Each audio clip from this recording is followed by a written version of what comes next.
Je trouve les caprices de la mode chez les Français étonnants. Ils ont oublié comment ils étaient habillés cet été, ils ignorent encore plus comment ils le seront cet hiver.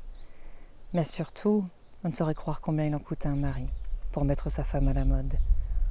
Que me servirait de te faire une description exacte de leur habillement et de leur parure?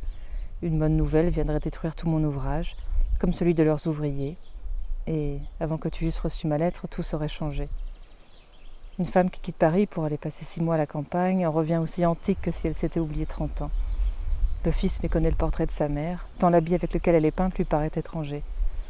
Il s'imagine que c'est quelque américaine qui y est représentée, ou que le peintre a voulu exprimer quelqu'une de ses fantaisies. Quelquefois les coiffures montent insensiblement, et une révolution les fait descendre tout à coup. Il a été un temps que leur hauteur immense mettait le visage d'une femme au milieu d'elle-même. Dans un autre, c'étaient les pieds qui occupaient cette place. Les talons faisaient un piédestal qui les tenait en l'air. Qui pourrait le croire?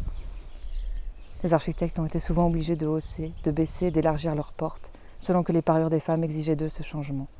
Et les règles de leur art ont été asservies à ces fantaisies.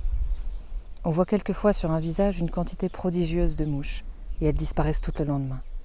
Autrefois, les femmes avaient de la taille et des dents. Aujourd'hui, il n'en est pas question. Dans cette changeante nation, quoi qu'en dise le critique, les filles se trouvent autrement faites que leurs mères.